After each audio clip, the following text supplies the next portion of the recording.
Hello everyone, welcome to the online learning program.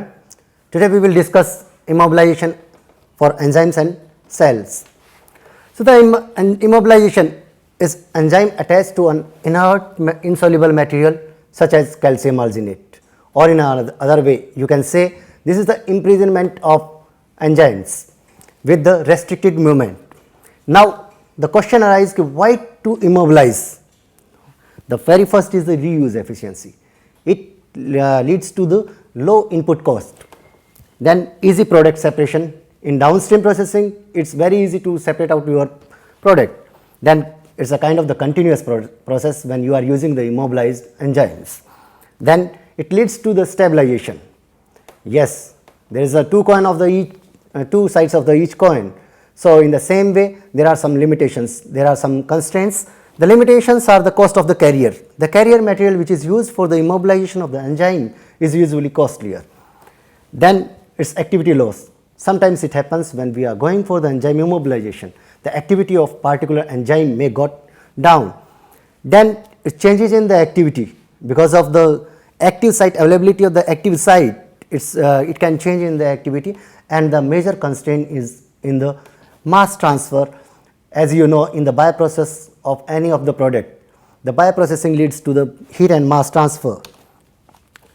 Then why we are considering the immobilization, of what are the different parameters which are to be used in the immobilization. The very first is the carrier. Whatever carrier you are selecting for the immobilization, it must be effective, it must be easy to immobilize, and undoubtedly it must be cost effective and cheaper. The rate and yield of the immobilized enzyme is also considered a major factor. In this, the temperature, pH optima, and the activity of the immobilized enzyme is a major concern. Then standard methods. There must be a standard method which can be reproduced as the industry. That means whatever method you are designing in the lab must be reproduced in the industry as well. Then the optimization. The immobilized enzyme must undergo the optimization for the different parameters. External protein and surface properties are the major concern when you are going for the enzyme immobilization. The next is the protein surface engineering. By using the different spacer, you can go for this protein surface engineering, you can enhance the surface area of the immobilized enzyme. Ultimately, it will lead to the increase in the productivity. Now, the ideal characteristics for the carrier when we are going for choosing the carrier for a particular immobilization, then it must be inert. That means it must not react to any of the bioprocess product. It must be physically strong and stable so that you can reuse it. Then it must be cost effective. Yes, undoubtedly, because whatever material you are using, it will ultimately increase your cost of production. Then yes, is a reduction in the product inhibition. That means if there is a reduction in the product inhibition, it will lead to the maximum productivity. Then carrier classification. Whatever carrier we are choosing, it is classified according to its chemical or physical properties. The very first is the inorganic material. Inorganic material can be used as a carrier for the enzyme immobilization. Then organic from the natural sources, and organic synthetic material.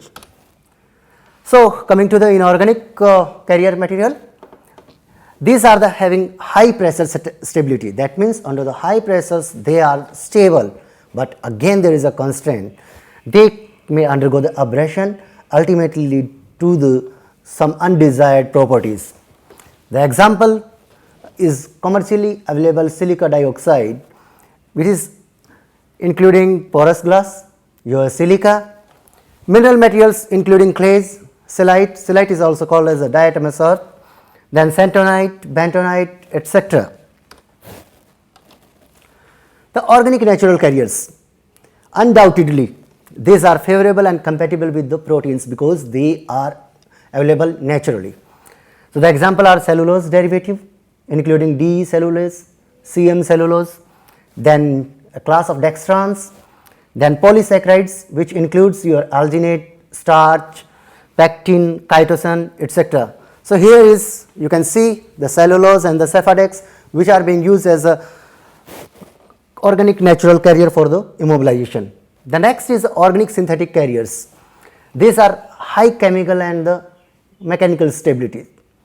That means their performance over other carrier is more, but the constraint is they are very expensive. So, the example is polystyrene, you can see here the polystyrene, then polyvinyl acetate, acrylic polymers like polyacrylate is there, ambelite is there, eupergite is there. So, a class of different organic synthetic materials are there which can be used as a enzyme immobilization. Then coming to the type of enzyme immobilization, what are the different kind of the enzyme immobilization? So, enzyme immobilization is divided into two major categories, where in one we are immobilizing on the carriers, in the second the enzyme is included in a particular carrier, it can be the soluble one. Now, in immobilization in the carrier, the cross linking is there. This is the best example of the enzyme immobilization which is used, and the standard methods are also designed for the cross linking of the enzymes. Then binding to the carrier includes both physical and the chemical interactions. The very first is adsorption, next is the ionic binding, next is the complexation, the formation of the particle complex, and then binding to the carrier. Then covalent bonding, that means the covalent bonds are created between the enzymes and the carrier material. In inclusions, we include the encapsulation in alginate beads such as, and the ultrafiltration systems, few membranes are being used which are harboring the enzymes, and these are used in the continuous system. The cross linking is the first option for the immobilization. In this, the soluble enzymes are being used, and glutaldehyde with lysine residue is the most favorable you can say compound for cross linking of the enzymes. Then you can form the crystals of the enzymes. This is cross linked enzyme crystals, CLEC. Then aggregates, cross linked enzyme aggregation, then imprinted molecules like cross linked imprinted proteins. So, here is an example, you can say the glutaldehyde is there, and then it is the enzyme is cross linked with the help of the glutaldehyde. Then inclusion in the polymeric network. This is also one of the best method for the whole cell immobilization. Although we are discussing the enzyme immobilization, in our next we will discuss the whole cell immobilization. So, the polymeric network is best for the whole cell immobilization, although it is also used for the enzyme immobilization. Now, what is the major constraint when we are using the polymeric network? The major constraint is the diameter of the enzyme. The diameter of enzyme is very small, and the enzyme may leak from the polymeric network. To avoid that, we can go first with the cross linking or binding with the nanoparticle. The enzyme is first cross linked or binded with the nanoparticle, and after that it is used in the polymeric network. Next is the binding to the porous material. This is the most favorable enzyme immobilization. This is the standard method. This is standardized in the lab conditions, and the industries are also using for this. It all depends on the capacity of the carrier. In this, the carrier is the main material, you can say, or you can say main parameter which we have to consider, and the different characteristics which we have to consider for the carriers are chemical. It includes its hydrophobicity, chemical and microbial stability. Then mechanical is resistant to the pressure, its elasticity, its compressibility. Then is the general characteristics we have to consider is the food and pharma grade and cost. It must not produce any toxic compound when any bioprocess is going on.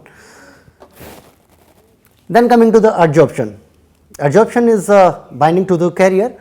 It involves the physical binding of the enzyme on the surface of the carrier matrix, and carrier may be inorganic, organic or organic synthetic molecule. The process of adsorption involves the weak interactions including van der Waals or the hydrogen bond.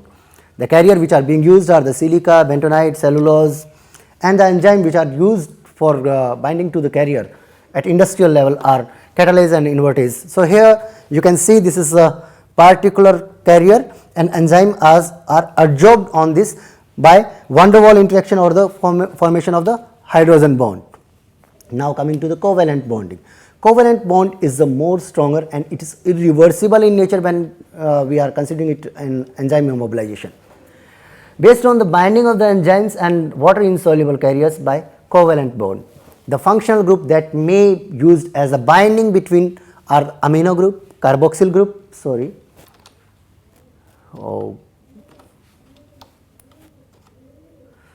The functional group that may take part in this binding are the amino group, carboxyl group, sulfuric group, hydroxyl group, and by this a covalent bond is created between the carrier material and the enzyme, and care must be taken that the enzyme's active site must be open, otherwise the activity loss will occur in the cross linking. So, these are the few industrial enzymes which are being used by the different industries using the cross linking, like your glucose isomerase. This is most widely used, and the different companies Novozymes, Gencor, UOP, CPC, Nagase are used this, and the methods are cross linking by the glutaldehyde, enzyme link to ion exchange with the polystyrene, then enzyme to ceramic alumina, then GI on ion exchanger, then next to it is a beta galactosidase, which is a lactase, and Hokkaido Sugar Company is using this. Then Ashichem, DSM and Ricordia are using penicillin acylase. So, likewise the different industries are using different enzyme immobilization method to cut down the cost of input for the production. Now, coming to the immobilization of microorganism and the whole cells. Now, the immobilization of the whole cell can be defined as the physical confinement or localization of intact cells to a certain region of the space without loss of desired biological activity. Yes, this is the most considered parameters when we are going for the whole cell immobilization. The cell or the microorganism must not lose its biological activity. Now, what are the desirable characters for the whole cell immobilization? There must be high cell mass loading capacity. That means whatever carrier we are choosing or whatever method we are choosing, it must involve the maximum number of the cells so that our productivity can be increased. Then affords easy access to the nutrient media. Now, if there is a limited access to the nutrient media, it will lead to the low productivity. The particular molecule which can be a precursor or which is to be biotransformed, if it is not available to the microorganism, it will lead to the low production. Then yes, undoubtedly it must be simple and it must not produce any toxic compound during the bioprocess. It must afford high surface to volume ratio. This high surface, as you are increasing the surface area of a particular microorganism, it will lead to the more productivity. It facilitates optimum mass transfer.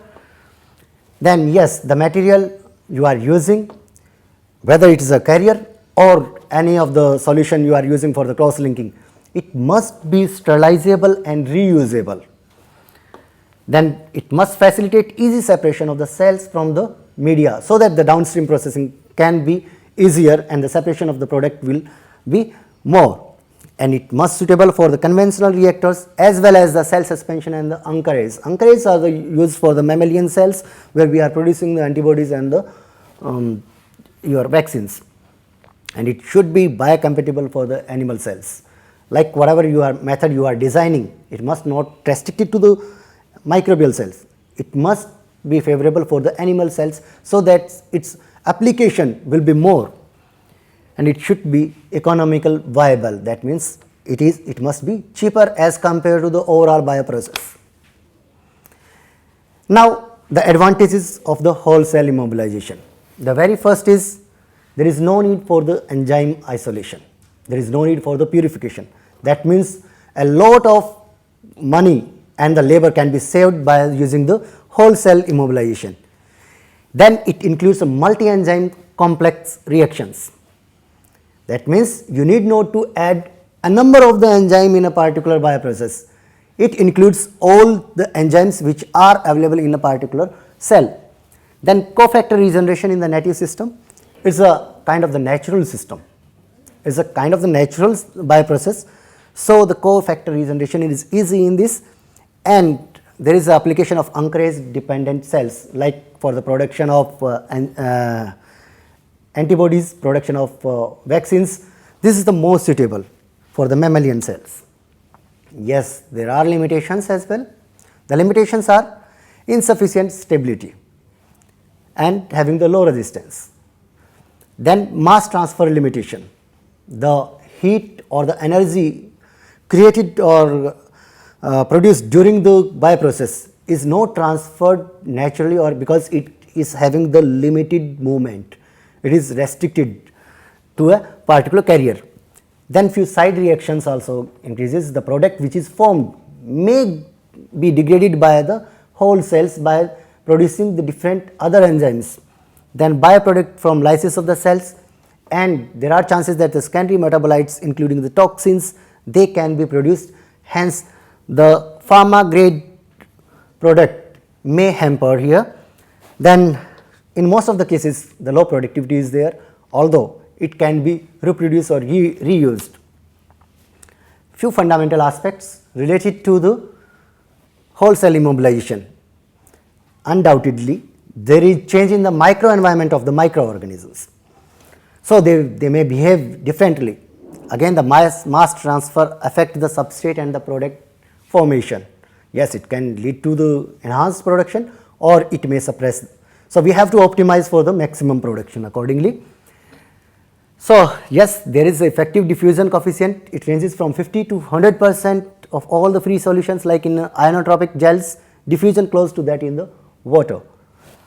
Then mass transfer reduced with the growth and increased the biofilm thickness. The immobilized cell physiology also changed its growth and reproduction. Then specific productivity, like in case of the whole cell immobilization of the Saccharomyces cerevisiae, it will increase 40 to 50% in the alcohol production. So, in this case it is a beneficial one. Then differences of intracellular pH and the higher resistance. So, these are the different methods for the whole cell immobilization: adsorption, adhesion, covalent bonding, cross-linking, encapsulation and inclusion. All these methods are standardized in the lab conditions, but most of the industries, they are using adsorption, adhesion, encapsulation and inclusion. There is limited application of covalent and cross-linking. Yes, these are used in the mammalian cells for the production of antibodies and the vaccines. Although, why this is happening? Because these both are more expensive as compared to the others. So, immobilization by the adsorption. Adsorption and growth of microorganism or surface is a natural phenomena. Why natural phenomena?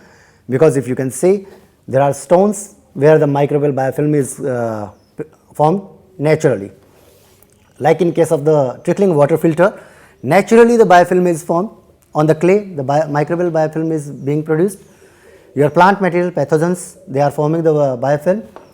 Then your teeth enamel, teeth like cavities are being formed by the microorganisms, so they are forming the biofilm on the teeth. Then the plastic like polyurethane forms. The example of this is, since 1823 the vinegar production is in use, and in vinegar production adsorption of acetobacter on the wood chips are being used, like acetators are being used or generators are being used. So, even today more than 60 million reactors or trickling generators are used, which are converting 90% of the alcohol into the acetic acid. Then curled beechwood filling, which is having more than 20 years of the life, is also a good example of the adsorption. Then manufacturing of the beer. Saccharomyces cerevisiae, it is immobilized on cyan porous silica particles. Then polystyrene carrier coated with DEA cellulose is also an example of the wine production or beer production.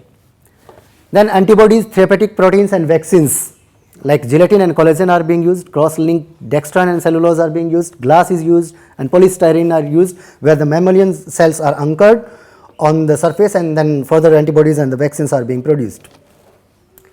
Then immobilization by the adhesion. Adhesion is the next to the adsorption.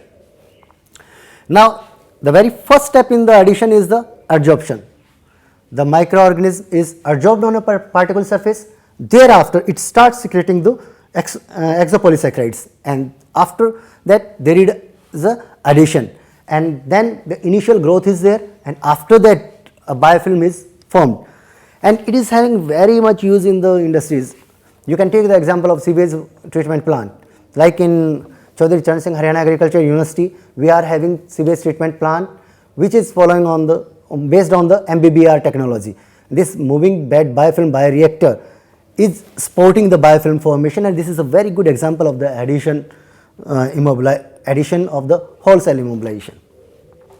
This is again an example of the entrapment in the matrix, and the enzyme used is the transaminase, the E. coli cells which are exhibiting the transaminase activity. Transaminase is used for the production of the amino acids.